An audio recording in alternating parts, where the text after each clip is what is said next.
Call this meeting of the James City County Board of Supervisors together for a work session. Mr. Stevens, would you please call the roll? Ms. Wainwright? Here. Ms. Knoll? Present. Mr. Eisenhower? Here. Ms. Larson? Here. Mr. McGlinnan? Here. All present. Thank you. We have three presentations today, but one we may defer depending on whether or not the retiree that we are celebrating today is able to make it to the meeting. But we will go ahead with proclamation. I'm sorry. Yes, we have a motion to amend the calendar or the agenda for today and to add a budget amendment for housing and urban development, housing assistance to the consent agenda. Can I have a motion to add that? So moved. We have a motion. Mr. Stevens, call the roll, please.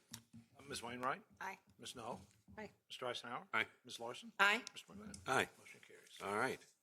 So now we will move on to the second of the presentations on the agenda, which is proclamation for Parks and Recreation. I see a great delegation of our Parks and Recreation folks here. Apparently survived the longest day of play once again, and we're very excited to have them here today. So I'll go down to the podium here.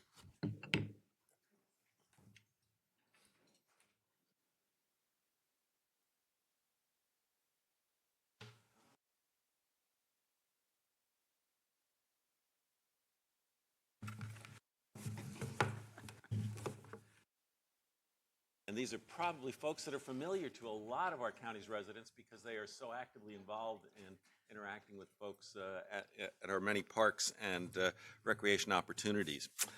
This is a proclamation for Parks and Recreation celebrating 45 years, and for July, which is National Parks and Recreation Month. Whereas the James City County Parks and Recreation celebrates its 45th year anniversary, and the U.S. House of Representatives and National Recreation and Parks Association, the NRPA, has designated the month of July as Parks and Recreation Month, and Friday, July 17th, 2026, as Parks and Recreation Proclamation Day, Professionals Day, in celebration and recognition of the critical role of parks and recreation and those professionals who build community by providing the opportunities for healthy lifestyles across the country. Whereas launched in 1985, this year marks the 41st anniversary of National Parks and Recreation Month, highlighting the theme of the power of parks and recreation.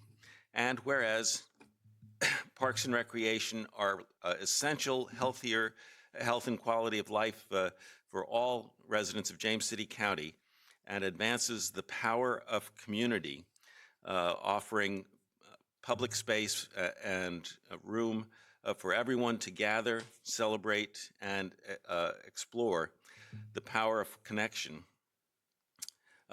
Whereas where relationships grow and cultures meet and communities bond, the power of play, fueling fun, creativity, connection to nature and the outdoors, and lifelong learning, the power of well-being, advancing health, resilience, and shared community benefits. And whereas residents and visitors have equitable access to parks and recreation, 17 parks, 24 trails, recreational facilities, pools, water access sites, and 1,716 acres of recreational and green space, and hundreds of programs, events, and services that support all ages, abilities, and interests.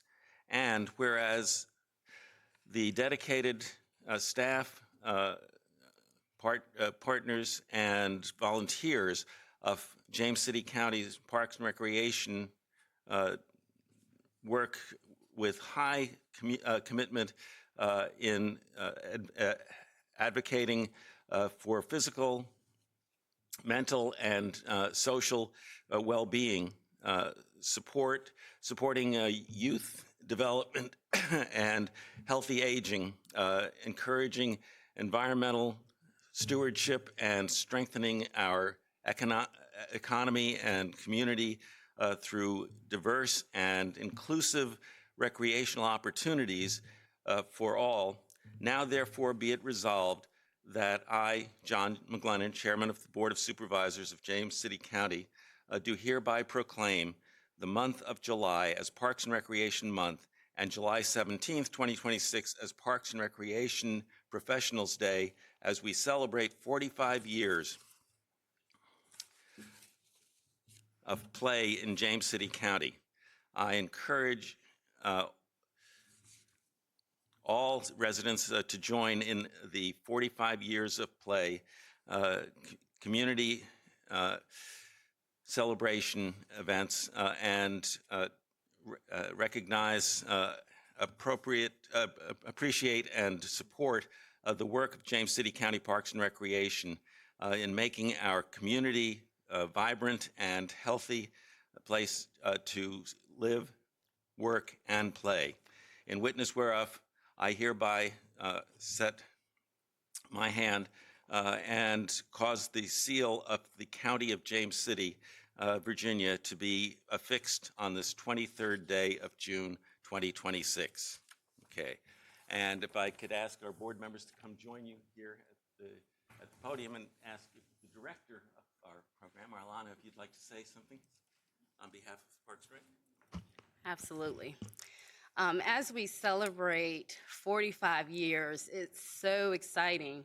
And when I think about the power of Parks and Recreation in James City County, it's always been in the spirit of our community. Starting with our connection with our residents that kept us accountable, advocated for the best programs, parks, facilities, and services in the area, moving to our many numerous partners, our volunteers, and our Board of Supervisors throughout the years that have supported Parks and Recreation in this community. And behind me, you definitely cannot forget the awesome staff, many that have been here at least half of the 45 years. But these folks behind the scenes, they plan, they create, and they develop for this community with such intention. And I can honestly say that all of them love what they do. We're not like the Parks and Rec show. We say that we work hard so that you can play, and we have a good time doing it.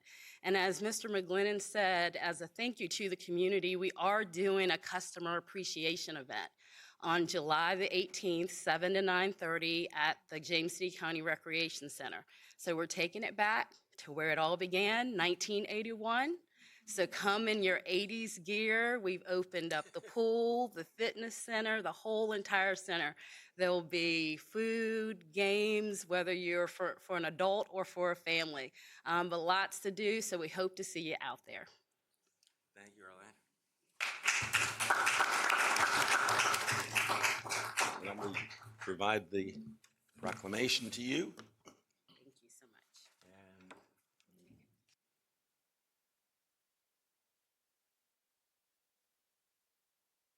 people.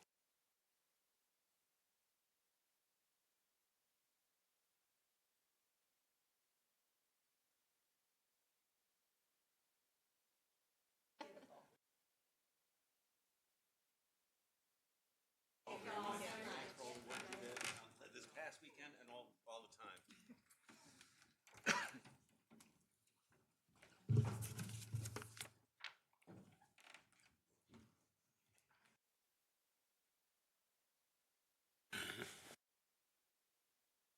Okay. Sort of keeping with the theme, we have a presentation as well on the Virginia Capitol Trail, and that's Capitol Trail and Extension. Will Gillette, welcome. Mr. Chair, members of the board, thank y'all for having me today. Again, my name is Will Gillette. I'm the Director of Trail Development with the Virginia Capitol Trail Foundation. I'm here for an update on the proposed extension of the trail. First, I just want to say thank you to all of y'all, to the board, to the administration, to the planning department, and to Parks and Recreation as well. James City County has been a leader in this project from the very beginning. We talk about the trail starting in 2015 when it was completed. The first section of the trail was built in Green Springs in 2006, 20 years ago, here in James City County. So that really set the stage for what the Capitol Trail can be and has become. The trail itself is 51.7 miles. It's a multi-use trail which connects Jamestown to Richmond. And we do like to emphasize that mile marker 0 is here in Jamestown and 51 is in Richmond. So it does in fact run from Jamestown to Richmond, not the other way around. We have over 1 million annual users, and it's a nationally recognized destination for both tourism and recreation.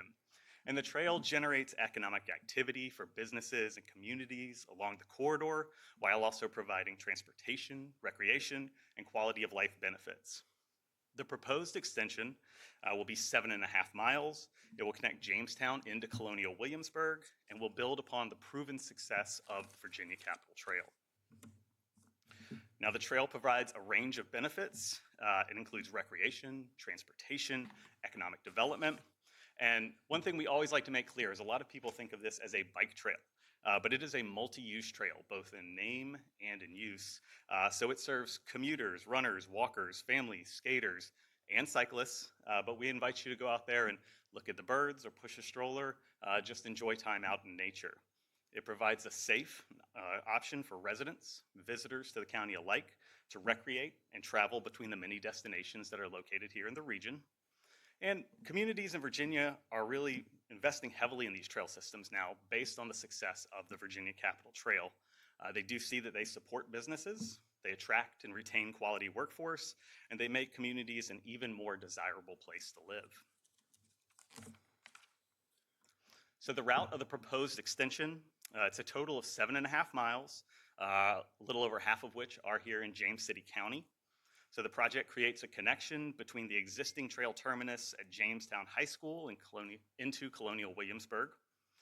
The route itself starts at Jamestown High School, will go up Eagle Way to Monticello Avenue. It'll take Monticello out under 199 to Ironbound. Ironbound, it'll connect Strawberry Plains Road there at Berkeley Middle School, then go south down Strawberry Plains to Jamestown Road, then past William and Mary into College Corner, and on into Colonial Williamsburg. So along the way, it provides access to schools, neighborhoods, parks, as well as other community destinations. And there are two big questions we tend to get on this. And the first one is, what is this gonna look like? And what we always say is our goal is to extend the Capitol Trail. So people love the trail because it is a multi-use trail. Multi-use trails are defined as a minimum of 8 feet wide and separated from the road. Our goal is to continue that throughout the extension. Now, as we move into more densely populated areas, there will be challenges and some compromises may have to be made, but our overall goal is to continue to provide a high quality trail for everyone. The other question we get, and you may see it by looking at this map, is, so tell me about this Monticello 199 thing. That's a good question. So that's gonna be a challenge, but that does lead us to kind of our next step in the process, and that is working with the county going forward on getting final design and engineering. So generally, the way these trails are created, we have a line on a map, which we kind of refine, and then we get the final engineering, which tells us what is the best, safest, most economical way to finalize the trail. I do think it's also important to note that this is much more than just a local trail. So the extension will be a critical link between the existing Capitol Trail and the broader Trail 757 trail system, which would take it out to Fort Monroe, and in the future, hopefully across the ferry, into Surrey, down into Chesapeake, and connecting with the trails in Greater Virginia Beach. It'll create an opportunity for residents and visitors to travel across a much larger regional network. You know, if you get on the trail right now in James City County, you pretty much are just, you can only head west on the trail. So we're excited that people will be able to head east down the peninsula and then further afield as well. And finally, I think it's really important to note too that this will position James City County as a key connection point between the growing trail networks throughout the state. So in Richmond, they're building a 42-mile fall line trail. They have a 20-mile trail coming online in Petersburg. There's even a proposed trail from Richmond out to Charlottesville. And if you look at the map, that means James City County will become the nexus for all these trails as people are traversing the peninsula. Finally, we're incredibly excited for this extension, but I wanted to make sure y'all were aware that we're not just sitting around cheering and hoping that this is going to happen. So at the General Assembly this year, we did have a $2.5 million budget amendment introduced, which would have directly funded a portion of the trail in James City County and in Williamsburg. Unfortunately, it wasn't the most favorable budget session this year, and that didn't pass, but even having it introduced did show the desire for this funding for trails, and we will continue to push for this type of funding for the trail. We are also advocating for annual state-level funding for trails and outdoor recreation in Virginia. We assist county staff wherever we can, whether that's with federal grant applications, support, public outreach. And then finally, I think it's also important to note that while we're really excited about the extension, I can assure you that we will continue to provide a world-class trail experience on the existing 7 miles of trail in James City County and the other 44 miles. And we have programs such as Adopt a Trail, where folks can adopt a mile of the trail and take care of it. We do litter pickups on the trails. We have our trail ambassadors, who you may have seen in their bright orange vests. And then, of course, we have our Cap to Cap, which is our largest, biggest fundraiser of the year for the foundation. We had 1,400 riders this year. We actually work very closely with the Parks and Recreation Department here, as we have one of the bases for that in Chickahominy Riverfront Park as well. So with that, I just wanted to say that we genuinely appreciate all of the county's partnerships and leadership. We look forward to continuing to work together, and we will keep you updated as the project advances. I work down here in Williamsburg. If y'all ever have questions, if you think someone should talk to me or I should talk to someone, please don't hesitate to reach out. I'm glad to do so. My job was created for this extension. So this 7.5 miles of trail is what I do. It's what I think about. And with that, thank you all again, and I'm happy to answer any questions that y'all may have. Thank you, Mr. Gillette. I think you've noted pretty well that this is a trail system that is very well embraced by our community, and I'm sure the extension will be very popular as well. Looks like a little bit more than an afternoon's worth of pedaling, but it is very ambitious, and I think that's what people are excited about. Does anybody have any comments or questions for Mr. Gillette? I had a question. You had a $2.5 million budget amendment. Is that total cost, or what do you think total cost are for this 7.5 miles? So for the full 7.5 miles, the projection would be 25 to 33 million. And that would be roughly 13 to 17 in James City County. Obviously, that can fluctuate either way, but that was the number that was come up with the Hampton Roads Transportation Planning Organization for that. And have you all done any studies on what's the economic impact of the trail that? Yeah, so our most recent economic impact study was in 2019, and we are working on getting a new one done right now because it needs to be redone. 2019, our economic impact study was that the trail generated roughly $8.5 million annually along the trail. We expect that number to go up significantly post-COVID, and obviously inflation with those numbers as well. We hope to have that economic impact study done within the next few months. We'd like to have it when we go to the General Assembly and ask for funds coming up in the new year. And then my last question, I'm on that trail a lot, and I don't see, have you thought about asking corporations to sponsor a mile, not clean it up necessarily, but pay for a mile of the extension? Or we have. So we're working with some of our partners to try and get private funding. One of the ways we're doing that, so the trails are kind of built, where we're at now, we need design and engineering. And so that's kind of less of an ask than a full $10 million or so. Sure. So we've reached out to some larger private corporations nearby, and we are working on trying to get money from that portion as well. The good thing about that too is if we can do that, that does set us up in a better position for federal or state level funding applications as well. So we're trying to pursue any and every avenue that we can to do that. It is a beautiful trail. I feel very blessed that we have it in James City County. I know it is, I live out off of Green Springs, so I see the traffic that it gets used. And it is a very well-used trail, but people very much enjoy it. And there's so many different programs that go on as a result. So thank you. Thank you. Any other comments or questions? If not, thank you very much, Mr. Gillette. If you'd like to stick around for more of the meeting, it might be keep you a little bit drier than if you happen to step outside Thank right you all now.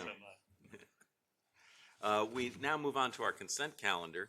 Our consent calendar is comprised of items thought not to be controversial. Today's consent calendar consists of the following. First, contract award, $461,656, replacement ambulance, and number two is the grant award of $33,762, bulletproof vest partnership.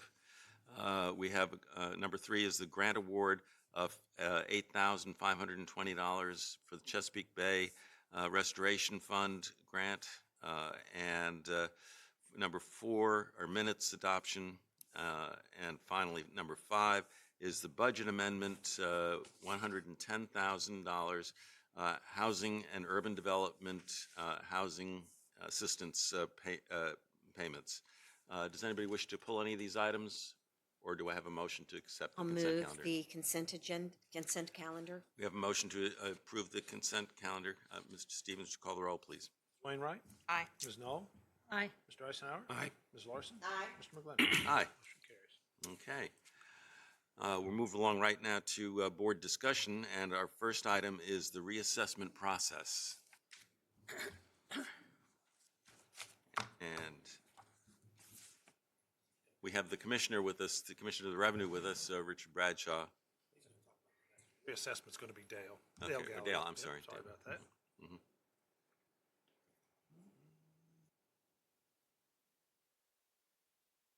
Dale Gallagher. Dale, thank you for being here today. Good afternoon, Chairman, Board. Couple things just before I get into the slides. I just want to just clarify a couple things or maybe go into a little bit of a detail.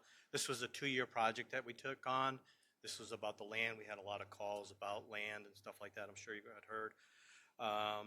There are 2 to 3 components that go into our overall value, land and improvements, and then our overall value. Land values did increase significantly this year, but also there was a number of land values that went down as well. And then I think I forgot one here. We're good. I brought some notes for the first time. That's it. I think I'm going to touch on the 2-year project that it took us to do that if I've got time here at the end, but we can go into the first slide. So a lot of the things that we do, most of the things that we do are driven by sales. We take the sales, we look at, and again, these are all land sales. Some of them, 1 or 2 of them, or a number of them may have improvements on them, but we can extract information from larger parcels as far as what they do. But for us, the biggest thing that we do is we're looking at the market. We're trying to see what the market is. And like I mentioned earlier, one of the components to our overall value is land value.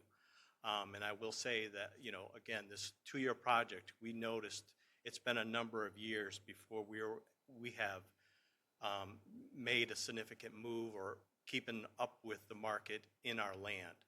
And here, normally we look at the past 2 years, but we went a little bit deeper again, because land, you don't always have the same type of land every year, year after year. So we broaden our scope a bit to 2021 just to get some base values of what lands are selling for.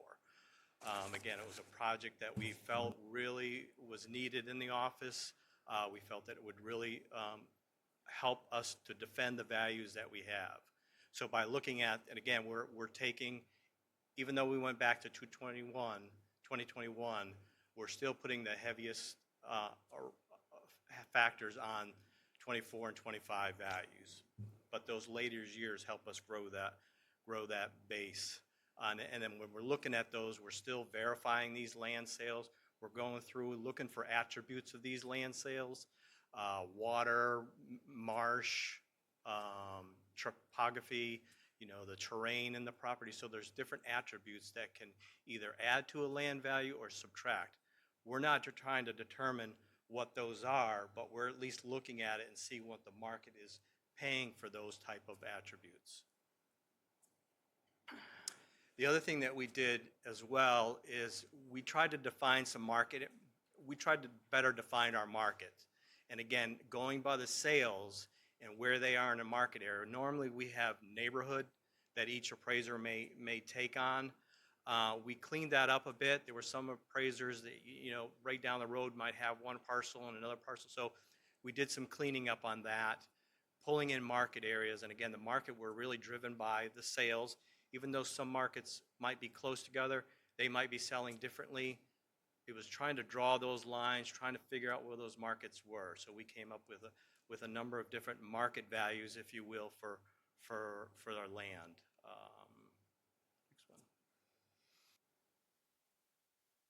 Next one. This is a good one. So looking at those sales, we also created a tier base, meaning that when someone buys a piece of land, the majority of that price is probably going to go into a very small portion of the land, and then it's going to build from there. And in the market, we looked at different acreages, building from 1/10 of an acre all the way up to, 100 acres or more. Again, trying to find those ranges, those tiers of where the values goes, because unlike a home, when someone's going to call in and say, I have a 1,500 square foot home, what can you compare it to? Someone's going to call in, it's got a 3-acre parcel, someone's going to call in for a 20-acre parcel. So we're able to draw that information in, come up with some tiers, because there's excess land. Again, you're buying an acre or two, you might be buying 20, 30 acres, but it's really that 1 or 2 acres that you're going to put a home site on. Yes, the rest of the stuff is what we call excess land.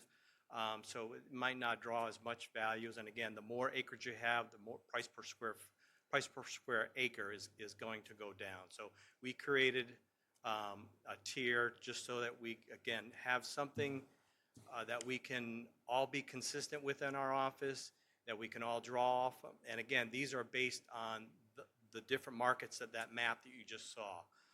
Some of them may be very similar, some may be a little bit different depending on the locality or where in the county it happens. So acreage number 8 is more the area of the county that it's in. Yeah, I removed the name, so this is a particular market area. And for this market area, number 8, 50 acres plus, basically 7,000 per acre. And again, that's the straight, that's without going through and giving it the attributes that we may come up with that piece of property. So as I just mentioned, so we'll take a parcel and we'll segregate it out to what's usable, what's not usable. And again, we're taking the information from a sale, we're taking information from a plat, aerial views, trying to find out as much as we can, basically per parcel. Even though we're doing mass appraisal, our object of this was to really look at a piece of parcel property, see what the attributes are. And again, these were driven by what the market tells us. We're not saying, hey, just because you got water, meaning we're adding, X amount of percentage to it. We want the market to tell us what these attributes are. It's great to have a lot of them, but if we can narrow them down to as little as possible, and again, what we can read from the market. So this gave us a chart that each appraiser can go through, take a piece of property, put in what is useful in it, what the attributes are, and then it will give a percentage of whether it's adding it to it or subtracting from it. Again, the biggest thing here was consistency throughout the office, and again, when we're representing it to a homeowner, we can say, hey, here are the attributes that we added to it or took away from it. Here's the things that we know about your property, and we can go over that with them as well. I think that's it. Yeah. Oh, that's it. I did want to say that, as I mentioned it early on, this was a 2-year project. I know it's, and I hope it's okay for me to mention this here. I know it's been a topic as whether to go to 1 year or 2 year. My personal opinion, we like the 2-year. It gives us time to do these projects. It takes us 9 to 10 months to do a reassessment. Like right now, we just finished last week with the board hearings. And we started back in, well, some of the appraisers started back in August, but usually in September. It takes us a number of months to get through reading this information. It gives us, when we're doing it, it gives us opportunity to see where something might be happening in the market. Having this year that we're going to go into now gives us the time to fine tune some things that we would like to make our office, our values better than what they are today. There's always room for improvement. So I'm an advocate of the 2 years. We're not sitting around. We've got, the last 2 years, we've got projects to do. We talk about them as an office, and that's my little spiel on my 2-year thing. If you want to throw me out, more than welcome. Any questions on any of this, or? So I think my question is that you said that we weren't really staying up to date on that. So why is that? Is that just not enough people? So much more going on in the county? How moving forward can we stay more? Because I think part of the reason, and I'm one of the people, or maybe I'm the only one, that has been talking about the every year, because when we have such increase in 2 years, you know, that's what's partly, I think, throwing people off. Yeah. And so by going to 1, it's going to be the same, but it's just going to be a little bit, you know, it's kind of drawn out. But so how do we move forward and be able to keep up, so we're not so far behind and people don't get such a dramatic increase in their land value? Right. And some of it may be increased just because that's the market value. Right, but, right. Yeah, and this is a topic that we've been talking about for a number of years. We knew going into it that we were not going to be the good guys. We had parcels, I don't know if I mentioned this, we had parcels that didn't change for 20 some odd years. Now, yeah, and some of that has to do with not necessarily, we had neighborhoods, may have not just been enough data to draw that in, to say, okay, because again, we have to defend our values that we're raising up. If somebody calls in 5 acres, well, I didn't have anything that sold for 5 acres, it makes our job a little bit harder.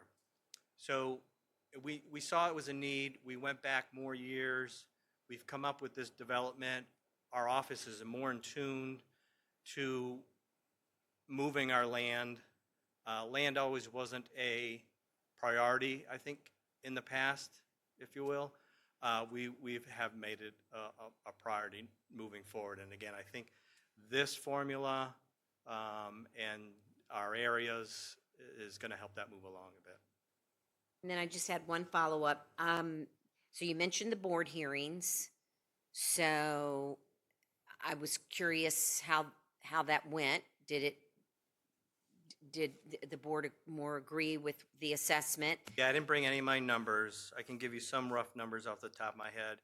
I know we had 89 requested forms. Now, people can also send them in. We're unable to track those, but I think 38, 37 went to the BOE out of the 89. A small number, less than probably half a dozen that went down, and I believe we had 1 or 2 that actually the board increased for the first time in history. Okay. So, but yeah, small numbers. Majority of our assessments are upheld. So yeah, Okay. Thank you. yeah. I'm just kind of confused about one lady that called me that lived on Fenton Mill, and she had lots on both sides in her house, and her lot, the difference in her lot assessments was just wacko. And what would say that? It's the same view. You probably know who she is. No, I don't. Because I These are told her to just call such you. difficult to answer. I could give you the general. I mean, there's Yeah. got to be something going on. I know, like, when we get called, we get calls like that. Hey, I got two lands. They're exactly the same. Well, we go out and look at them. One may have terrain in it. And again, this is something, a lot of investigation that we may have done. And they may have terrain issues. They may have swamp area. There's usually a reason. And certainly that's where, you know, we'd like to see somebody call us in and do it. Because again, we're really there to get it right. And we do everything we can to get it right. But there's got to be something between those two lands that's driving one down and one up. We are certainly not perfect by any means, but we encourage that when someone gets that, and they may or may not have called, but there's usually, hopefully there's a reason. If there's not, we will correct it going. When they talk to you, they don't say, both of them are flat as a pancake. Right. They don't say anything. They just say, why is this happening to me? Right, And I right. say, I don't know. I don't know. And you're going to need to call the office, and they'll be happy to come out. But Yeah. just when they call you, you go, okay, I don't understand Yeah. this either. And I said, I don't understand it either, so you're going to have to get Yeah, information. yeah, But- we get a lot of calls. So taking into all those little differences. Attributes, if you will, yeah, Attributes, yeah, the yeah. word you use, attributes, Mhm. does make a big difference. Yeah, it does. It People can, don't yeah. But they don't understand that. Right, right, And that's part of the problem. right. Yeah, Okay. and that's what I feel our office is the biggest thing that we do is educate. And that's why we don't mind the calls. If they're decent phone calls and somebody wants to know the information, we're certainly, and again, this is helping us in our office to stay consistent throughout what we're all doing the same thing. Yeah. How did, you mentioned that there were about 80 that came in and about half of them went to the board. Of the remaining ones, were most of those either denied or adjusted by you at the office? In other words, are there opportunities when people bring it into you that you guys say, oh yeah, that we see, you know, and make corrections there before it ever goes to the board? Yeah, out of the 700 and some odd phone calls, I think it was 700 or 900 phone calls that we got, we talk with the homeowner, we talk with the landowner, we do what we can do in the office if there's anything that we can do. If they're still not happy, then they request the board forms, and that's where that number 89 comes from. So out of those 700 and some odd people that we talked to, 89 requested a form, plus other people, like I said, mentioned that they'll just mail them in. Out of those 89, that's what, or had the opportunity to go to the board, only when it came time to scheduling, only the 37, 38 of them, went to the board. Does that answer? Yeah, so that was a decision on a part of the landowner then? Right, Okay. yeah, that's the opportunity they have. And again, we can go through this stuff, we can tell them show them our data, and if they're still not convinced or happy, that's the option, that's the recourse that they have. I think the important thing is the ability for the individual to talk to you all Right. and get a better understanding of exactly why it is that some of these Right. things happen, because we're dealing in generalities up here, and like you talk about, you get a phone call from somebody, they're upset. You don't know exactly we have no idea what the difference in the value of the land is, other than the fact that some of it on the surface would seem to be arbitrary. Right. But it sounds like there's an awful lot more detail in this that you go into. Certainly is now, determining. yeah. Okay. And again, yeah. Thank you. Anybody else? Yeah, so I like the process, and it seems like the biggest challenge came in playing catch up. And so it makes me think of growing pains. When a kid's growing really fast, there's a lot of pain associated with that. And that is a good metaphor for this process. Yeah. And I think the most painful are when it's somebody who has 50, 80, 100% increase in their taxes. I think all of us can understand how that would be really difficult to adjust to. I would be interested in looking at how we could, instead of trying to play catch up on 20 years all at one time, maybe have some sort of percentage cap. I don't know if that's an option, if it's something that we could even put into place so that if there's a huge jump, we could somehow spread that out over 4 to 6 years instead of, I mean, because there were some 80 to 100% jump Right. in their right. evaluation and their tax bill. Yeah. And so I would love to look into if we have these huge jumps, which are all market based. Right. Like we understand that. I have that conversation with people all the time. Right. We have no control over house prices or what people are willing to pay for things. But looking at when there are these huge jumps, somehow to meter that out Right, instead right. of the hit happening all at one time. Because I think that's where it's just a pain point Right. for people. And And that's it's a shock. Right, and that's a decision that comes from here. Yeah. I'm still gonna, Yeah. I'm Yeah. still going to, I'm by law to be at close Right. to 100 fair market value. So, yeah, that's the decision that our office will not and cannot make.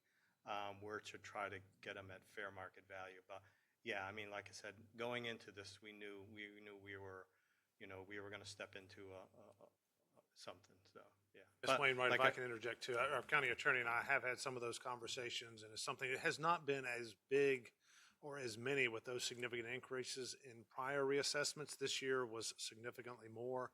So we have talked about that in process and would come to the board before the next cycle to sort of discuss that and limiting it to some reasonable number, recognizing they would need to get it to market rate. We would make sure there's some limit to that increase any one year. Thank you. Because to be fair, Scott, I think it would help if we didn't know that they were looking at this and that it hadn't been done in a long time. And so even if we can get that type of information, hey, you may see an increase in horse stables because they haven't been looked at in a very long time. I'm just making that up. Don't everybody with horse stable panic. But so you may see some increase this year. I think going back to what Ms. Wainwright said, that was, I mean, obviously, because we saw people in here we've never seen before that were shocked about their land. They didn't know we hadn't been keeping up. So, I know, I did mention it a couple times. I know not everyone's, but we tried to get it out there that, we were making some changes in land. We worked land really hard this year. But, you're yeah. very soft-spoken. You're going to have to get a little tougher at the microphone. Hopefully my Well, last I don't think appearance they in this realize. No. I don't think What? people realize Is he that when retired? they do build a barn on their property or they Right. put something extra. Yeah. Because I did that in Charlottesville and I knew I was getting the bill. Right. But a lot of people just say, well, I'm just going to do this, I'm going to do that. And then by the time you catch up, they go, oh, Yeah, they thought everything was fine until they get the bill. right, yeah, that's correct, yeah. As we get closer, my intent was to bring that discussion back and talk about that. And for me, if your average was 80%, then adjusting the tax rate probably makes sense and helps everybody, right? So if the market takes us up in 2 years 80%, which it won't, but if it should do that, the average being high, that's understandable. When the average is 10 or 12% and you have people with 50, 60, 80, that to me is where the catch-up phase is challenging because it's hard. It's not their fault we didn't do it over the past 4, 5, or 10 years. And I think it is, to your point, Ms. Wainwright, pretty shocking to an individual who's been at this level for a long time and all of a sudden it doubles. That's a big jump in 1 year. My intent would be to work with you and have a plan that would help them get caught up, but it would be over a time frame, whether it's 1, 5, 10 years, some period of time that would ultimately get them there. So they're not penalized in 1 year for what maybe we didn't do for a couple of years, keeping them caught up. And recognizing that it could possibly keep adding, so figuring out how to do that too. It could, but as the average goes, if properties are going with the average, that's a lot easier for us or for you as a board to adjust during budget.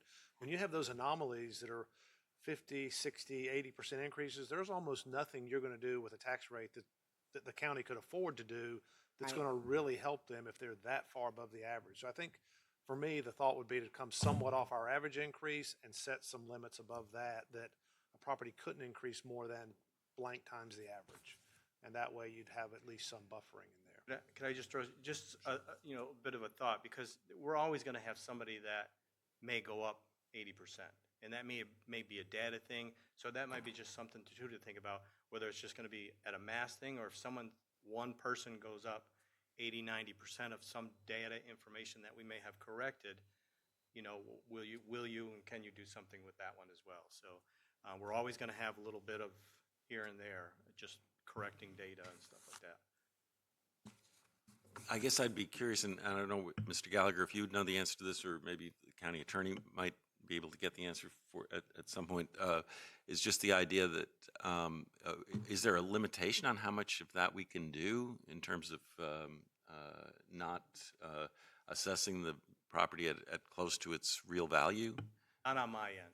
Not on your end, Not on right? my end, Right. no. I don't think it's not assessing it on its value, right? It's just trying to give it a little bit more time to. There may be some avenues through a tax credit program. Perhaps you could do, you are correct, the code does require that we assess at market value. But historically, when we've done tax credits, we applied it to the masses. There may be an opportunity for subsets or certain categories, if it increases at a certain amount, to give those residents a tax credit. Those are some avenues that we could explore, bring back to you. I will say, I do think some of this has to do with staffing. 4 years ago, I do not believe the real estate office was properly staffed. There was some turnover in the director position, and when Dale was promoted to that role, he recognized that. And he spent a great deal of time convincing me and convincing the county administrator as well as the board that he needed some additional staff. He did lose a few FTEs in the 2008 housing market crash that were never regained, and we continued to grow. So that was part of it. The other part of it was he needed some more tools. There were quite a bit of tools that were out there, software, technology, et cetera, and you've been very supportive of giving him those tools, and I think that this is part of what's coming out of that. Mr. Gallagher had mentioned he is going to be retiring from his position as director, but he is staying with the county, and part of his new position is going to be projects such as this. So I think we'll have ample opportunity to keep you well informed, as well as doing some public presentations so the public can hear the areas that we're looking at as well. That's why I made the microphone comment. I got it now. Thank you. Thanks, Ms. McCarthy. And can I just ask a question about trends that we've seen? So it sounds to me like if you got phone calls from 700 to 900 people this time around, this was a pretty high change in assessments. The previous cycle was even higher. Right. So it's something that we would expect to hear concern expressed by property owners Right. about the values and so forth. But that's about 2 to 3% of the parcels, if that's about right. Math people are over there. Yeah, okay. I think that's right, but anyway, does that seem like, did we experience a big yeah, bump because of the? Certainly 24 and 26 have been record numbers. I don't think we've kept track like Yeah. we have. But certainly, me being here 20 years, our phone calls and board meetings have not been nowhere near like they have been the last 20.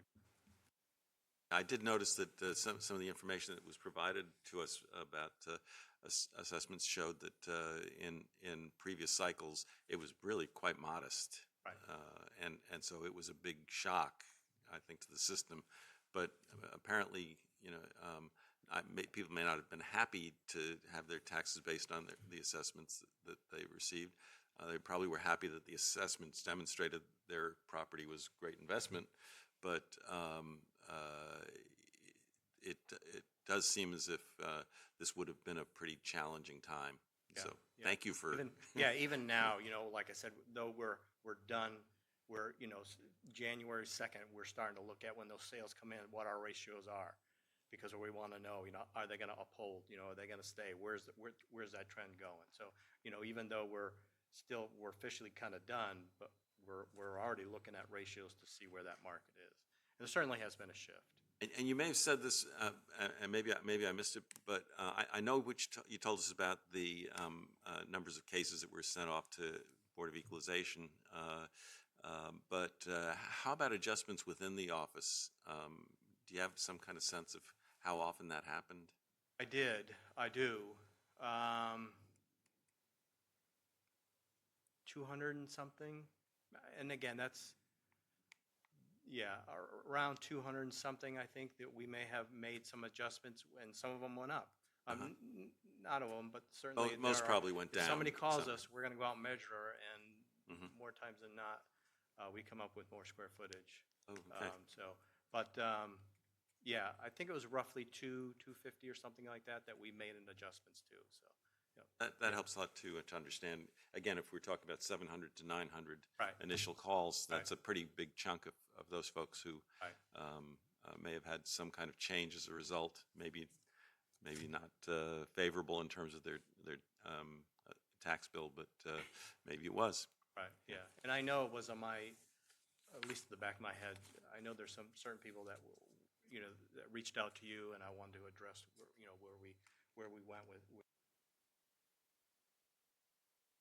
So you said you've been looking at the home sales and that, are you still seeing pretty robust home sales this year? No. We're still, I think our assessments are still holding. Okay. There's pockets, there's always gonna be, I think, pockets, but, as far as right now, it seems like they're holding where we're certainly not.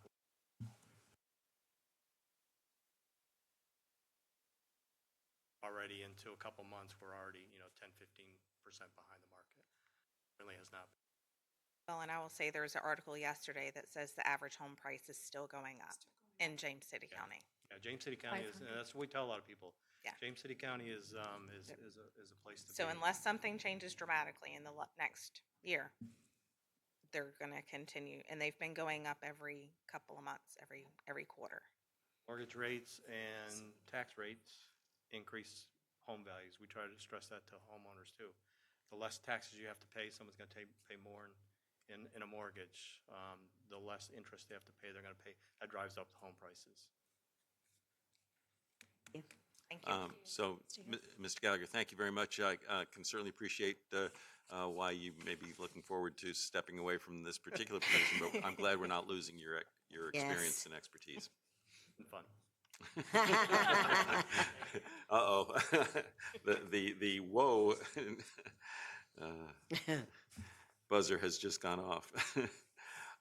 Okay. Now, I did mention Commissioner of Revenue, Richard Bradshaw, to talk with us a little bit about the senior and disability exemptions and where we stand with that and what we might want to think about. All right, good afternoon. Good afternoon. I'm here today to talk a little bit about our real estate exemption for elderly and disabled citizens. We've been doing that for, well, longer than I've been here, and I've been here a while. Just to give you a little bit of background, when I first took office in January of 2000, we had 220 applicants who qualified for this particular exemption. At that time, they were limited, the qualifications, they had to have less than $22,500 of household income, total assets of less than $75,000, which did not include the home itself. And with that, they were given an exemption on the first $65,000 of value on their homes. At that time, as I said, we had 220 applications that qualified that year. This past year, or the current year, our qualification numbers are $55,000 of annual household income, $200,000 of assets, again, not including the home itself, and the benefit was the first $150,000 of value being exempted from real estate tax. This past year, we had 430 qualifying applicants. And I know that's going to come up from someone that is really dwarfed by the number of disabled veterans who are receiving exemptions from our real estate taxes. But that's what we have at this point. Now, I've been asked by Mr. Stevens what we would be able to do for the current upcoming tax year. And unfortunately, it's a little too late to change the qualifications. But if you members of the board desire to change the amount of the exemption, that is certainly something that we can do.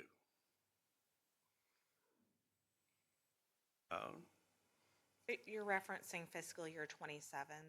Yes. Okay, so we could change. The applications actually had to be in for the upcoming tax year. They had to be in about 3 weeks ago. So we would really be talking about possibly changing the amount The amount that of the we take off exemption. and then look at the rates for FY 28 if we wanted to start If that you want to discussion. change the qualification criteria for FY 28, but this is the time to do it. And do we have the number between our senior population versus our veterans? Like, do we know what that breakdown? I mean, I remember seeing the graph, but do you know offhand? Do you know what I'm asking? My recollection was on the material we were given that there were about almost 1,500. 1,469. And this was FY Well, that 26. was pretty close. That was good. Well, that number has gone up Gone since up. then. Okay. Uh-huh. It is, as of this morning, for the current tax year, we had 1,515 disabled veterans. So that number seems to go up about 200 every year. And that's a total exemption. That's a total exemption on their primary residence. What does that equal, Scott, in About revenue? $6 million bucks. So it's right around, $6,147,092 for this current tax year. And is that an application once a year process as well? Or if somebody moves in, they can say, I'm 100% disabled? It is for their primary residence. They actually only have to apply one time, Okay, and it carries forward. it can be any time of the year. We do check and ask them to verify that their James City County residence is still their primary residence. We do ask for that every year, but their qualification application is done one time. Mr. Bradshaw, is Dr. that B? retroactive? Yes, it can be. So if I don't realize I'm If- qualified, I can go back how long? I doubt that there's anybody in James City County who could do it at this point, but that exemption can go back all the way to July 1, 2011. We do generally have people who come in and they will turn in their applications, and we find that they have, they're about 6 months behind getting it, but the time that they purchase their home now and the time that they get their applications in. They're pretty prompt about it now. Every once in a while, we'll get one that will go back a couple of years because the VA has backdated their exemption. Mr. Bradshaw, so they have to be 100% disabled. Has to be 100% Okay, permanent and total. and they look at that every So couple years. again, I know that. and that is Okay. in the statute, in the Constitution, it has to be 100% permanent and total, which the VA will give a temporary 100% evaluation. Say that one more time. Excuse me? Say that one more time. The The VA. VA will give a 100% exemption or 100% Ability rating. rating on a temporary basis.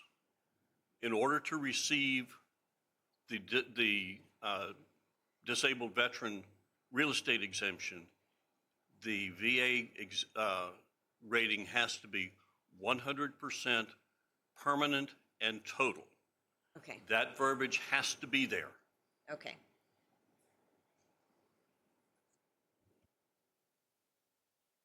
So it sounds like the first discussion we need to have is if we want to up for fiscal year '27, the amount of, Yes, that we yeah, at can this take point, off right, of- our discussion yeah. right now Yeah. is about the Okay. real estate exemption for elderly and disabled. These are individuals who are either over age 65 and/or considered permanently and totally disabled, either by rating through Social Security or through doctor assessments. So this is not the disabled veterans. This is our elderly and disabled who are not tied to the military. And the amount of tax forgiveness that occurs on an annual basis on this program? Excuse me? Do you know, can you give us an idea of the total Last amount? year, it was about $520,000. 520,000. And can you say again what that amount that comes off is currently? The first $150,000 of value. Okay. So if someone has a $300,000 home, they are going to be paying taxes on $150,000, and $150,000 will be exempted.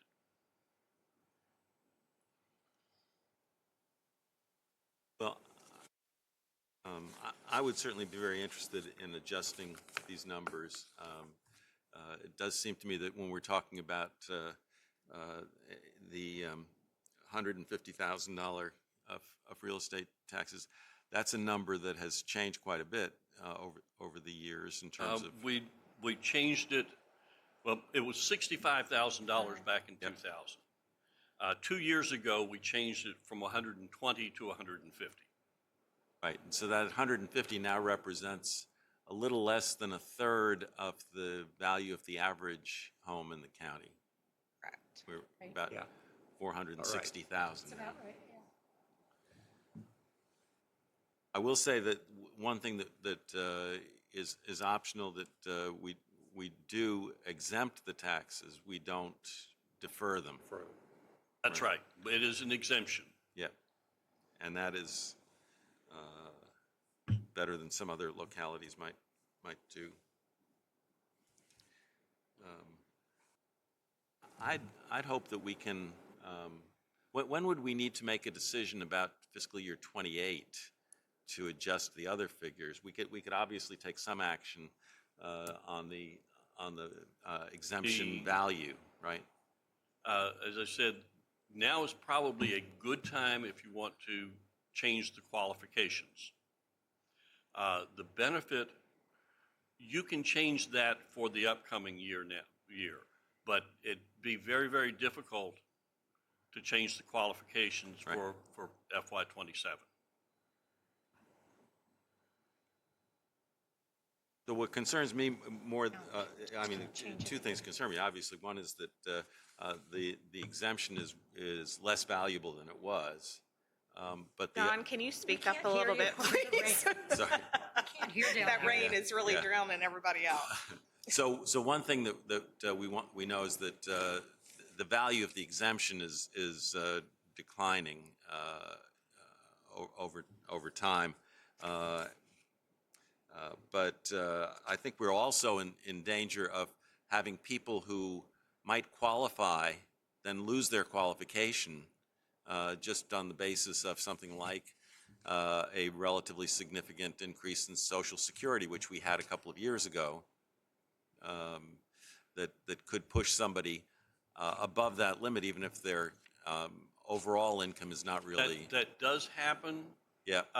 Not quite as often as you may think, but it does happen for someone who last year was at $54,000 and their current one came in at 56. Mm-hmm. That does happen. Most of the time, those that we qualified last year, they stay on pretty well. It's not the normal thing for somebody to lose that exemption. But it does happen. Right. So that brings us, Do oh, they go have ahead. to apply yearly then, Yes, ma'am. They have to apply every year every year? because it is based on the previous Yeah. calendar year's income and assets as of December 31st. So not to create more work, but I've been an advocate for a long time that a little bit of change in income shouldn't eliminate all benefits. So would there be an opportunity if we're going to be changing the qualifications and the That exemption is, rate? you know, one of the nice things about our program is that it does not take 6 people to maintain it. My And when question you would be, start- could and we when you have? start making different steps, Uh-huh. you qualify for this much with this much income or this much with this much assets, that leads to a lot more complexity in how many and staffing to administer it. Even if we just had 2 tiers? Even if you just had 2 tiers, it's still going to have another step involved in the process. Maybe, I couldn't hear your complete question, so maybe. Just when we see people have a change in $2,000 in income, which is a very small percentage to get completely kicked out of a program, it would benefit our community if there was a second tier where they got a partial, let's say instead of getting 150,000 off their evaluation, maybe 100 off their evaluation up through another level of income, say 10,000 more, 15,000 more, instead of you're on it, you're off it. You know, I would be curious too. Do you track if somebody, say I have it, and then, so I've applied every year for 3 years, and then I don't apply the 4th year because I'm physically not able to do that. Do you all keep track at all if you see that that Ruth hasn't done it this year, or that just no, you just go by the current year? We hound anyone who has applied. Anyone who has applied in the past, we hound them for that application this year. Do you have a computer program that you're using to do all this, or? Basically, the tracking for who has applied this year and who has not is done manually. But it's, you know, we go through and we mail out the applications around the 1st of February, which is when you get your income statements from either your pensions and Social Security. If we haven't heard from them by May, those people will get a second notice. And if we haven't heard from them by June, they will get another notice. So we do our best to make sure that anyone who has applied in the past gets an application in this year. So, Mr. Bradshaw, I think this, getting back to Ms. Wainwright's question about if you make more salary the next year, that could throw you out. This is kind of the way, not social services, but when you deal with people with Section 8, which I have dealt with, when they're paying you so much rent per month, and then they get a raise at work, then that has to go up. So they never catch up. You know what I'm saying? You know, it's like you're penalizing them for making more money. So I guess our only answer. Well, you have to look at what is the purpose of the program.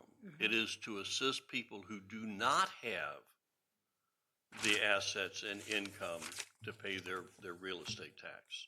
I We're understand trying to that. keep them in their homes as much as we can. I understand, but then, right, but then where's the incentive to make more money? If they're Well, getting, these are 65.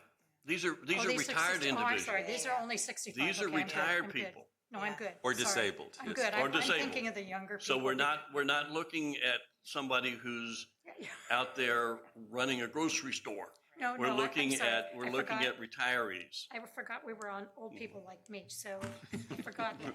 So, yeah. Uh, So I I'm see in the that, same boat. But you see that, yeah, but you do see that in that kind of program when it's younger people. Mm-hmm. Whereas every time they get ahead, it costs them more. Well, yes, I understand that. And you But this one, understand that, yeah. this one is, Okay, I'm I fine. mean, I'm sorry. we have the limitation that these are Yeah. people who are not out in the general I workforce. agree. No, I'm fine.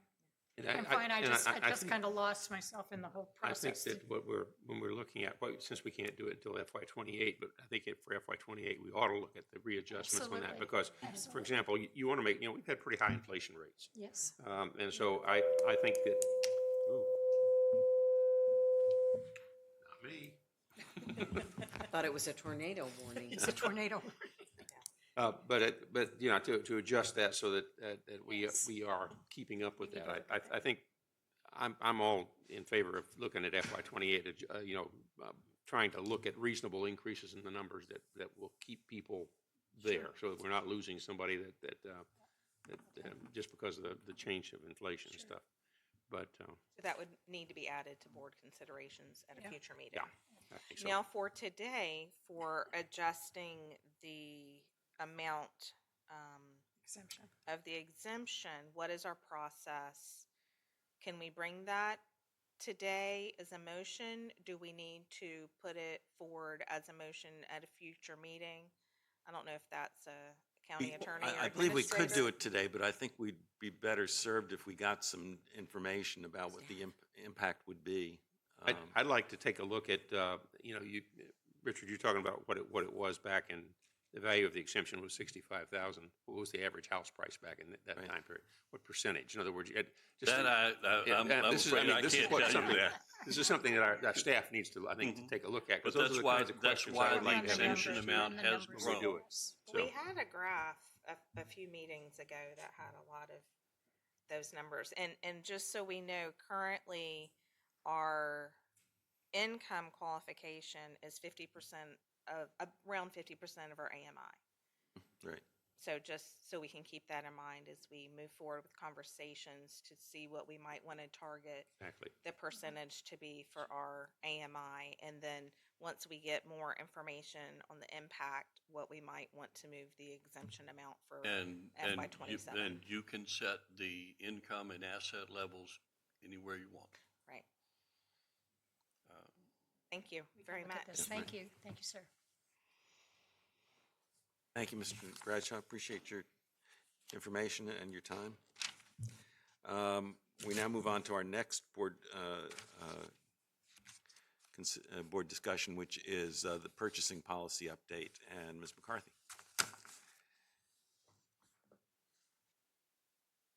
Good afternoon. Good afternoon.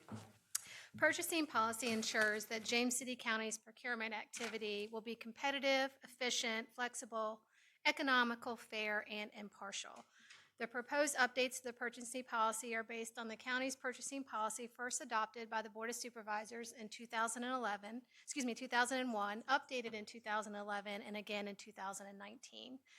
The proposed policy updates include increasing the small purchase limits from 2,500 to 5,000, increasing the county administrator's contract approval authority from 100,000 to 250,000, and up to any amount in the capital improvement plan projects if included in the adopted budget, unless the CIP project scope changes or the contract amount exceeds the adopted CIP budget.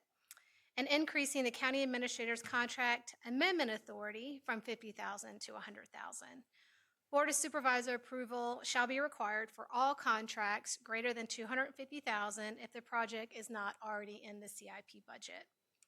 Staff recommends adoption of the purchasing policy updates with an effective date of July 1st, 2026, which is the first day of fiscal year 2027.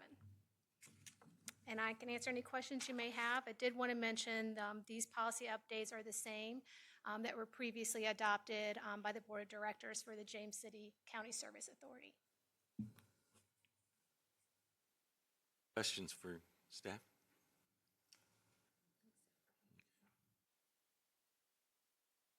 Motion to move purchasing policy update. You have a motion to approve the policy update. Mrs. Stevens, would you call the roll, please? Ms. Wainwright? Aye. Ms. Larson? Aye. Ms. Knoll? Aye. Mr. Eisenhower? Mr. McGlinnan? Aye. And Mr. Chair, I would mention, we seem to have some internet issues that may be beyond the campus, but if you're having internet challenges, we are working to recover that. Had internet issues since we sat down here. Okay. I wasn't aware of them until recently, but I know that there's some issues at the moment. All right, our next item is the Government Center update. Mr. Einheimer. Good afternoon, Mr. McGlinnan, board members, Mr. Stevens, and Mr. Kinsman. My pleasure to be here with my monthly Government Center update. Not too much to add. Site work continues on the site. A lot of stormwater work. There's all kinds of pipes. Couldn't come at a better time. Yeah. And this doesn't help, right? Yeah. But they're continuing with that. They did pour the foundations for the elevator shafts, conducted waterproof testing on those.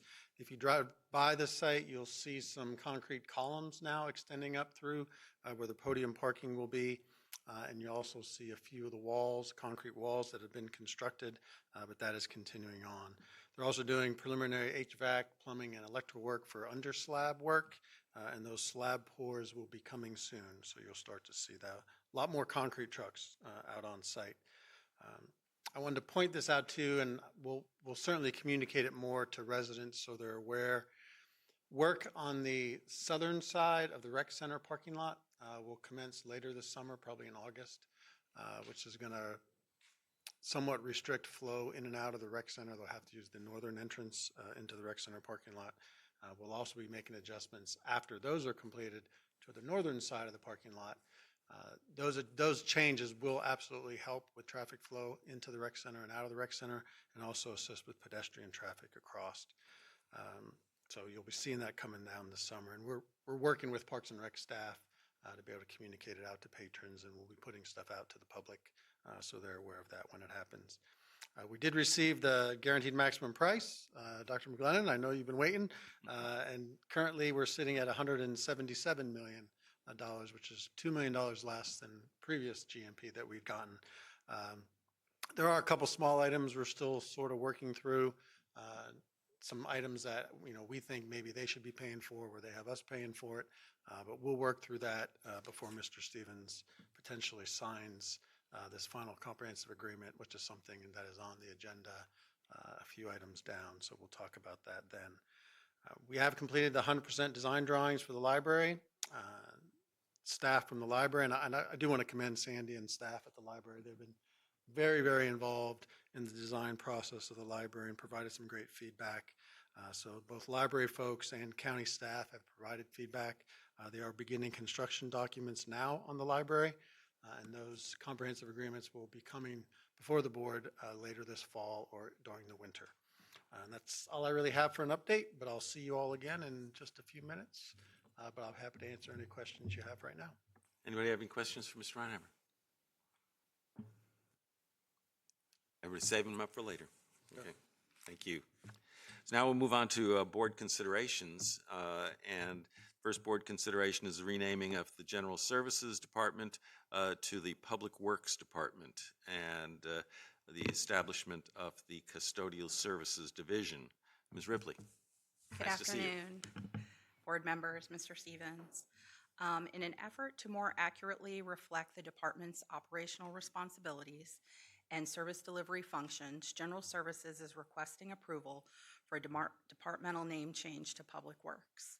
This organizational alignment also includes the establishment of Custodial Services, a separate division from Facility Maintenance, creating a clearer operational structure. So why are we requesting this change? Over the years, the department has evolved through the addition of divisions, expanded programs, and increased operational responsibilities, driven by continued population growth and the residents' desire for provided services. As a result, the current name, General Services, no longer fully reflects the essential nature of the department's work. Currently, the department oversees 6 operational divisions: Facility Maintenance, which manages building maintenance, equipment repair, and asset life cycle replacement. safety and security programs, and currently includes custodial services. Fleet and Equipment is responsible for maintaining every vehicle and equipment owned by James City County, the Williamsburg Regional Library, and James City Service Authority. Capital Projects oversees the construction, inspection, and management of all new and existing county construction projects to ensure they are completed according to the approved plans and within budget. Grounds Maintenance maintains many roadway medians and sidewalks, conducts street sweeping along roadways designated as community corridors and bike lanes, supports the setup of community-wide events, and maintains all WJCC schools and county properties. Solid Waste and Recycling administers programs such as curbside recycling, bulk pickup, annual leaf collection, live Christmas tree drop-off, and household chemical collection and computer recycling, and storm debris removal, along with the management of 3 community convenience centers.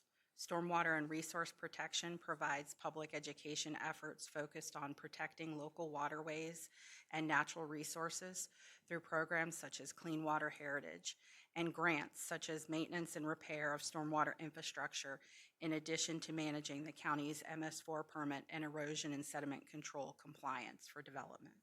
In addition to operational responsibilities, the department maintains strong public education and community outreach through its sustainability programs in collaboration with Clean County Commission initiatives. Also, the department partners with WJCC schools to provide internship opportunities to students. Moreover, the department provides mosquito dunk distribution program, environmental initiatives such as Septic Smart, Turf Love, Fertilize Smart, and Rain Garden education and floodplain management outreach. The department also administers various grant and rebate programs and oversees infrastructure improvement initiatives, including neighborhood LED streetlight conversions to enhance visibility and safety, partners with VDOT and community development to enhance local roads, as well as street name sign replacement. We propose that renaming the department to Public Works will provide greater clarity and recognition for residents, staff, and external partners, more accurately define the department's operations and responsibilities, align James City County with naming conventions used by surrounding communities. It will also reduce ambiguity regarding services provided to the community and improve opportunities for recruitment, professional recognition, accreditation, networking, and industry awards. The rebranding effort will be phased in when materials need to be replenished, keeping costs minimal. All tasks are expected to be completed by existing staff and resources. Lastly, the department requests establishing the Custodial Services Division as a separate division from Facility Maintenance. Custodial Services is currently part of Facility Maintenance, and by changing the established structure to a standalone division, it will better define operational responsibilities and enhance departmental accountability. Staff recommends that the board approve the attached resolution approving the name changes, and I'm happy to answer any questions you all may have. Thank you very much. Anybody have questions? Comments? I will say the organizational chart looked a lot neater and cleaner. Thank you. Appreciate it. I'll move the renaming the General Services Department to the Public Works Department and the establishment of the Custodial Services Division. All right, we have motion. Ms. Stevens, call the roll, please. Ms. Larson? Aye. Mr. Eisenhower? Aye. Ms. Wainwright? Aye. Ms. Knoll? Mr. McGlinnan? Aye. Motion carries. Okay, now the initiation of consideration on consideration of required amendments to the zoning and subdivision ordinances. The legislature has completed its work, and so now we get to figure out how it affects us. So, Ms. Parham. Yes, thank you, Mr. Chairman, members of the board. So as you're aware, the General Assembly adopted a significant number of land use bills during its recent session. Some of those bills will require amendments to the county zoning and subdivision ordinances. Not all of the legislation will require significant amendments, but it will require the county attorney's office and the planning division to review those bills against our current ordinances. And you have a list of bills that we have selected that are mandates, so that we have to review in the near future. So before you is a resolution to consider amendments to the county zoning and subdivision ordinance in response to the 2026 legislation, and I recommend that you adopt the resolution. Happy to answer any questions. Do you have any questions? So will you be bringing any of these back to us, or once okay. Yes, these will all come back to you. They'll have to go through the planning commission and first they'll go through the planning division to the planning commission to consider any changes. So you will get, yes, ordinances before you to vote on. Thank you. Some of these ordinances all take effect on July 1st? Most of them do. Two of them are 2027. So okay. SB 531 and HB 1279 are 2027. So when do you anticipate that we get these? You guys have got a lot of work to do. Yes, I don't know that I could give a great estimate. You know, we'll do the best we can to get them to you. All right. Any other questions or discussion? If not, do I have a motion? To initiate the consideration? Ms. Wainwright moved it. Thank you. We have a motion. Mr. Stevens, would you call the roll, please? Ms. Wainwright? Aye. Ms. Knoll? Aye. Mr. Eisenhower? Aye. Ms. Larson? Aye. Mr. McGlinnan? Aye. Motion carries. Thank you, Ms. Parma. Okay, our next item is the final phase of a comprehensive agreement for the new Consolidated Government Center. Mr. Reinheimer, welcome back. Thank you. Good afternoon again. Before you is a resolution authorizing the county administrator to execute a final comprehensive agreement for the complete construction of the new Consolidated Government Center. I feel like I should probably give a little bit of background for folks who maybe aren't aware, or at least a refresher to those folks that are.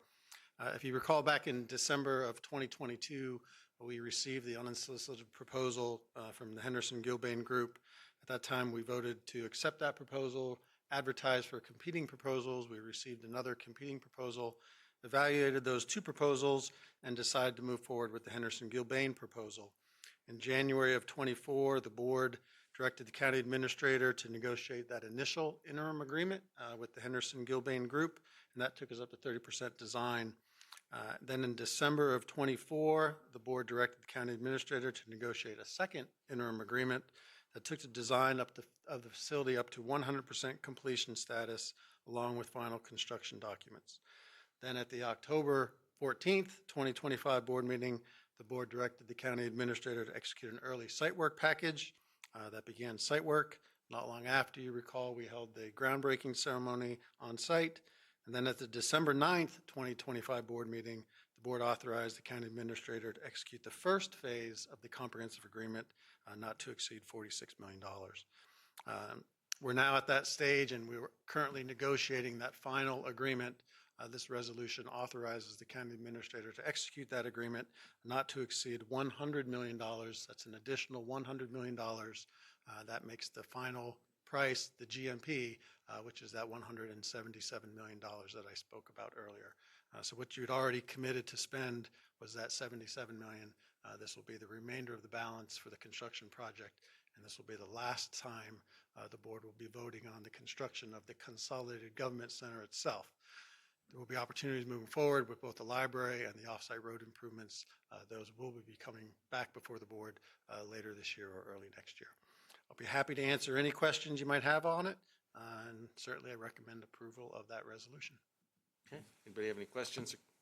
Just when you mentioned the offsite road improvements, what kind of time frame are we looking at for that actually getting underway? Sure. Engineering and design is ongoing Okay. with those offsite road improvements. We anticipate those being completed around the same time as the government center and library construction projects are completed. That's the intent. We don't want to have us moving into our new buildings with a whole lot of road work and construction going on around it. So that's the intent. So this is probably more for Mr. Stevens, but Mr. Stevens, if this passes today, when do we start to have a comprehensive discussion about this campus then? Because things are moving. Yes, ma'am. We still have 2 years in order to have a plan for this. We have talked about it some, or I have with the school superintendent. I asked for him to take a look. I've had Mr. Reinheimer reaching out to some other entities that could have an interest in potentially leasing this space. And so that is a conversation I think we ought to have ongoing, and certainly happy to bring at least that conversation to the board to talk about what we've done thus, to date. At the end of it, when we vacate this campus, these buildings shouldn't sit vacant too long because they will then fall into disrepair, or at least I believe they will. That's been my experience in other areas. So if we don't have a plan for them and can't find a tenant for them, then we may look at other alternatives. They may be again, they're older buildings. They've been well maintained. We've outgrown them. And so I think they do have some useful life, but if we don't have a tenant, that could be problematic for us too. Any other questions or comments? If not, do I have a motion? I'll move the final phase of a comprehensive agreement for the new Consolidated Government Center. Thank you. Mr. Stevens, call the roll, please. Mr. Eisenhower? Aye. Ms. Larson? Aye. Ms. Knoll? No. Ms. Wainwright? No. Mr. McGlinnan? Aye. Motion carries. Thank you, Mr. Reinheimer. All right. We now move on to board requests and directives. Anybody? Good afternoon. So just quick recap since our last meeting, had a VPRJ meeting, which is always enlightening. And just once again, most people probably don't know, but we have a regional jail that is the standard. It's just run with excellence, and its staff, they just excel in everything they do and really care about the inmates, which I know you don't see everywhere. Got to last Thursday go to the CDR ribbon cutting, their new location. I actually have a friend who works there, so she kind of gave me a little bit more of a tour than I think most people got or chose to get. And I was like, wow, this building just keeps going and going. But I love their setup. It's very professional and cozy all at one time. So that's great. CDR has been a strong, solid organization in our community for a long time, and they're doing nothing but growing. Then fortunately, because it was one of the hottest days of this month, got to go to the Isley and Sons ribbon cutting later that same afternoon. So that is a regional family who's expanding. So it is a permanent food truck out at the outlets. Lovely owners. They were just great, and they have ices plus lemonade, which is an interesting concept, but use very natural ingredients and just really love our community. And I think they're going to be a great asset. I recommend everybody go there on a hot afternoon. And just continuing with VACO planning training. So had a virtual session, and that's been very informative. Just the whole scope of planning and looking long-term at our community and what is best for it. And Mr. Stevens, we talked about, of course, we're going to keep the reassessment and the discount for our seniors on the agenda. So that's on there. Also would love an update on our 2 school board at-large positions that we talked about adding with our school board agreement from last year. So if we could get an update on where that is in the next month or so, that would be great. So that's all I have. Done? Okay. I attended the State Executive Council meeting for Children's Services in Richmond. That's always interesting to see what's going on. Mostly just changed some verbiage in the bylaws and so forth. And I'm going to give a packet to Barbara Wallace to let her know what we did there, not too much. I attended in Suffolk, the Hampton Roads Workforce Council meeting. Those are always fun. They bring food and everything. The other one brings nothing, not even water. That was an interesting meeting down in Suffolk, and it's amazing how much work they do.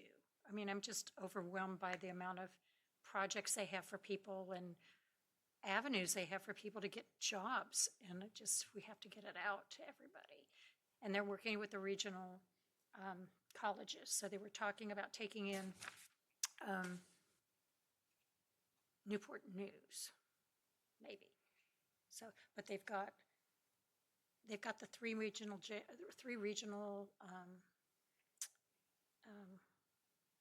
colleges, right? Tidewater, yeah, they've got the three. They were talking about taking in, now they're taking in Northampton County. And they're going to set up an office over there, so that's kind of cool. So we're going to have a meeting over there sometime soon. And then I had my meeting with Old Town Medical last night, and they're still going over what their future is about where they're going to be and how much office space they're going to be and so forth.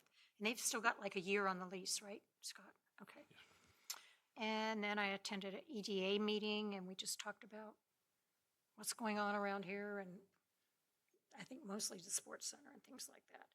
And then I was able to give a proclamation to a resident of Colonial Heritage, Miss Rosie Crocco. She has been president of the garden club there many times, but she's been president of the Williamsburg Area Garden Club a couple of times. And she is responsible for giving over 700, having people make and giving 700 blankets to Centera Hospital over the years. So she was thrilled with that, and I gave her one of our coins. And I need 2 more from you, Scott. Please, because I give them away to everybody. And again, with Ms. Wainwright, we need to work with this, trying to get 2 more people on the school board. We've talked about it, but we haven't done anything, I don't think. Thank you.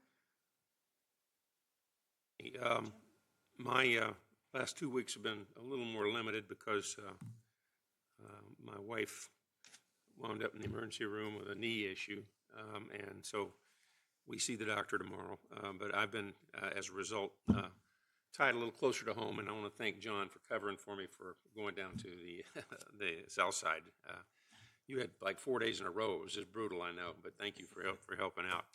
But I was able to make it out to our Freedom Park for the NAACP's Juneteenth event, and that was it's always a very nice one. And then we had the county's Juneteenth again at the same at Freedom Park on the 17th, which is always fun because of Corey's catering and all of our staff that really put on a really wonderful program.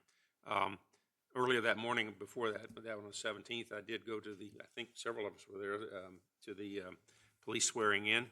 And I was very impressed with the 3 young recruits that we have. One young lady from Ukraine, who is now one of our latest police officers, and two homegrown boys, Officer Hipple and Officer Hipple. So we have the family really helping serve the county. I also attended the CDR ribbon cutting, and it was again pretty warm, but that is a phenomenal building, and it'll be a good location for them to have consolidated services there. And then lastly, on Saturday afternoon, I participated, I think for the 5th time, with the Kiwanis annual fundraiser, Men Who Cook. And so I spent about 2 hours on my feet over there. We had, I think, about 20 or 25 or 30 cooks, but it's a room full of several hundred people, and it's really a good fundraiser for children's activities through the Kiwanis, and I'm always very pleased to be asked and to participate in that. Thank you. So it's been busy. I missed the CDR thing, which I hate because I was out of town. But I went to Channel 12 in Richmond last week and talked about the Sports and Event Center, which, by the way, the grand opening's tomorrow, 3:30. Be there. Program kicks off at 4. Is that right? And want to thank Mr. Stevens and Ms. Dahlman for everything they're doing to get ready for that. But we urge people to come out. Scott says no heels. What a drag. But wear your tennis shoes and you can shoot some baskets and do things like that. And I have to say the police swearing in, appreciate Assistant County Administrator Reinheimer being there. And that was pretty special seeing our former colleagues' sons sworn in, and the young lady that is joining their class. That was really neat. And then we had our bond agency visits, and the county, as I wrote to my colleagues on Friday, the county really put on a show, meaning that the beauty of the county. It was, the weather was great. It just really looked great, but also staff and leadership just did a really great job. And then when you sit through 3 days of presentations about our financial health, and you realize just what a great job is being done to manage this county. And I just want to say how much I really appreciate that. And then we visit Williamsburg. We did our strategic plan. We approved our strategic plan last week, and so you'll be hearing more about that moving forward, because it's very much going to be visit Williamsburg along with the localities, working towards what are things that we can all do to work together for tourism. And this Thursday is the Chamber Business Awards and different awards that'll be taking place in Colonial Heritage. And I just want to say we got a notification that Rossi Carroll's going to be no longer be our what would be his title? Residency administrator. Okay, our residency administrator. And Rossi's just done a really great job for James City County. And my particular district has a lot of needs when it comes to VDOT, as I believe everyone's does. But I'm going to miss Rossi. Look forward to his replacement. I guess there'll be interviewing for that. And we haven't heard about a permanent replacement yet. Okay. So I just want to thank Rossi for everything. So thank you very much. Thank you. And I think it is important to recognize the great work that Mr. Carroll did for us while he was here. But I think in some ways, James City County has been a kind of proving ground for VDOT. Todd Hallisey also was our resident administrator for a while, and now he is the executive director of the HRTPO. I was pleased to go down to the meeting in Chesapeake, even if it only lasted 15 minutes. Oh, wow. But it was always nice to see the folks down there. That's quite an effort. Like a number of other people, I attended the CDR event, which again, that facility is beautiful. David Nice's company did a wonderful job on the renovation of the building and the construction of that new entryway, which is quite striking. And went to Freedom Fest at Freedom Park for the Juneteenth celebration that the NAACP put on that very warm, not quite as warm Saturday as we'd had previously. And did also want to just mention that attended the city's unveiling of their African American Heritage Trail, which was moved indoors because of the weather. It wasn't raining like it is here now, but it was a very nice ceremony, and made me think that it might be a good idea if we can at some point put together a pamphlet that identifies the historical markers in the county that relate to the African American community. I think the city is expecting that there will be some interest in tourism as a result of creating the 2-mile walk that they have. We wouldn't have a 2-mile walk. We'd have a much longer one if people tried to do that, but we could provide them with information about where there are historically significant sites that are designated by a marker along the roadside. And other than that, I'll second what Ms. Larson said about our visit with the bond rating agencies.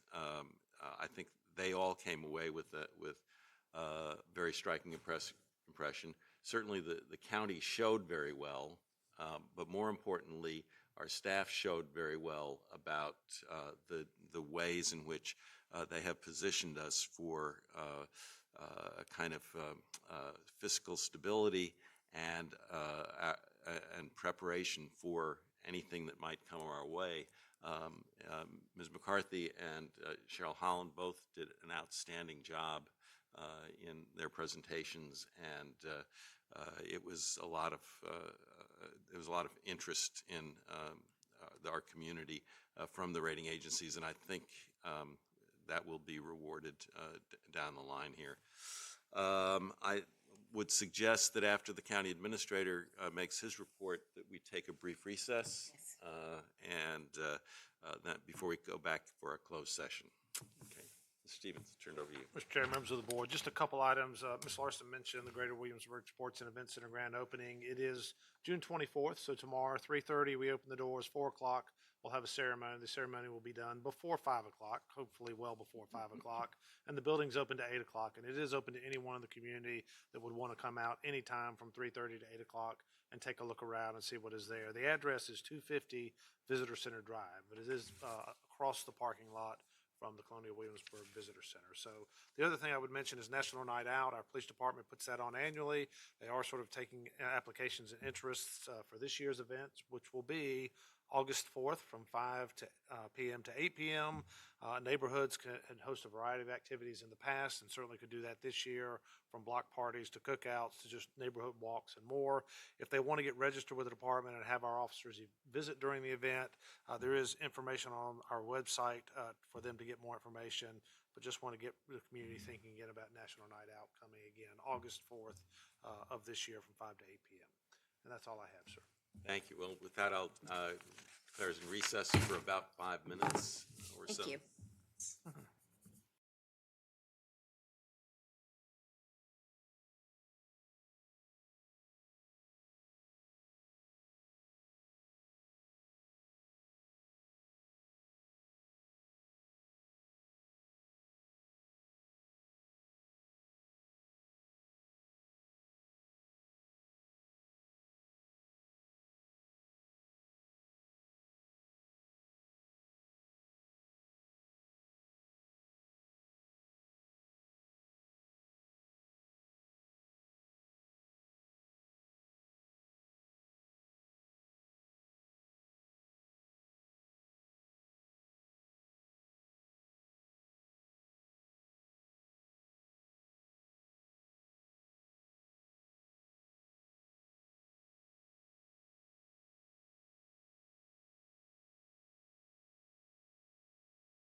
Calls back into session, and I would look for a motion to go into closed session for consideration of a personnel matter, the appointment of individuals to county boards and/or commissions pursuant to Section 2.23711A1 of the Code of Virginia, specifically the staff appointment to Colonial Behavioral Health Board, appointments to the Economic Development Authority, and appointments to the inaugural Board of Directors for the James City County Community Land Trust.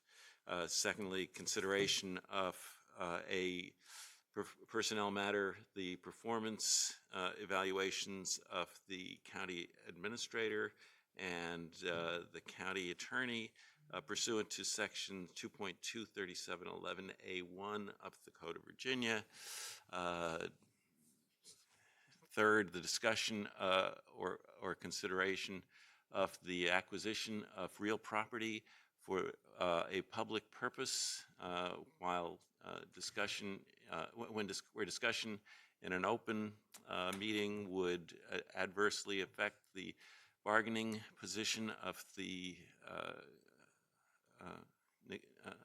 or negotiating strategy of the public body pursuant to Section 2.23711A3 of the Code of Virginia and pertaining to 1192 and 1111 Jolly Pond Road.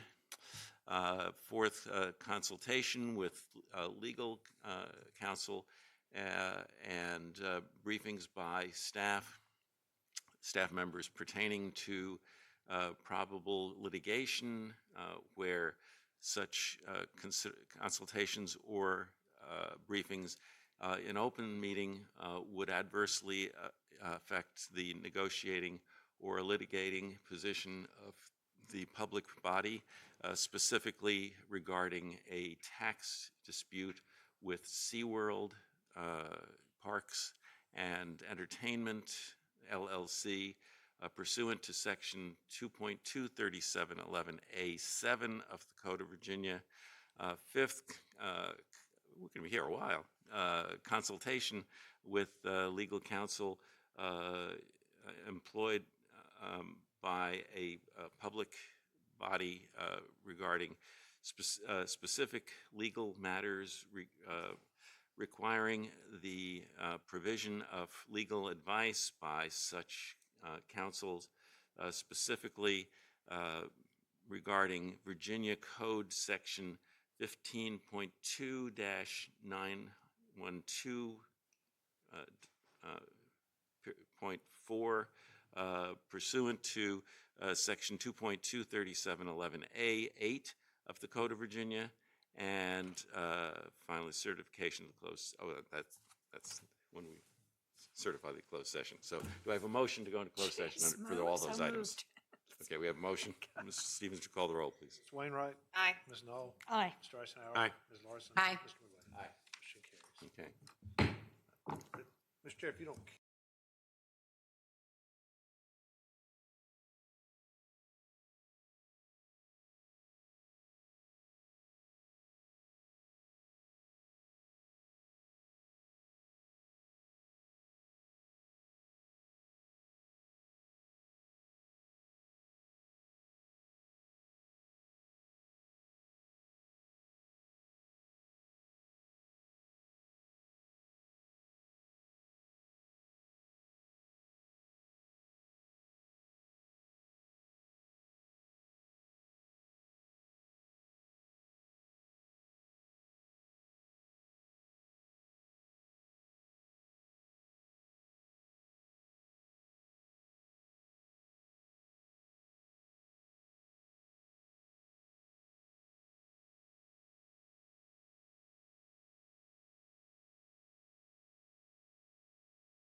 discussion for a motion to certify? Mr. Chair, I certify that we only spoke about those matters we said we would. Thank you. Mr. Stevens, just call the roll, please. Ms. Wainwright? Aye. Ms. Knoll? Mr. Eisenhower? Aye. Ms. Larson? Aye. Mr. McGlinnan? Aye. Motion carries. Chair, I have two motions, please. One for a 4% salary increase for our county attorney, Adam Kinsman, and two for a salary increase 5.5% for our county administrator, Scott Stevens. Mr. Stevens, call the roll, please. Ms. Wainwright? Aye. Ms. Knoll? Aye. Mr. Eisenhower? Aye. Ms. Larson? Aye. Mr. McGlinnan? Aye. Motion carries. We have a couple of appointments. You want me to do those? Okay, the following motion for appointment to the Colonial Behavioral Health Board to appoint Ms. Cheryl Holland, beginning July 1st, 2026, for the remaining of the year of the term that will expire on June 30th, 2027. Okay, we have a motion. Ms. Wainwright? Aye. Ms. Knoll? Mr. Eisenhower? Aye. Ms. Larson? Aye. Mr. McGlinnan? Aye. Motion carries. Okay, and then we have a motion for reappointments to the Economic Development Authority. Mr. William Turner and Ms. Rebecca Mulvane to be appointed to four-year terms expiring on June 30th, 2030. Call the roll. Ms. Wainwright? Aye. Knoll? Aye. Mr. Eisenhower? Aye. Larson? Aye. Aye. Anything else for the good of the order today? See you tomorrow. Got the names If not, for do I the- have a motion to adjourn to We're holding those. July I thought we were picking the 14th 7 pe- the 9 people. at 5 PM? But we're gonna do the other stuff. Is there anything else? Come back. No, we're going to come back. No. Did you need a motion? So moved? Okay. Ms. Wainwright? Aye. Aye. Mr. Eisenhower? Aye. Ms. Larson?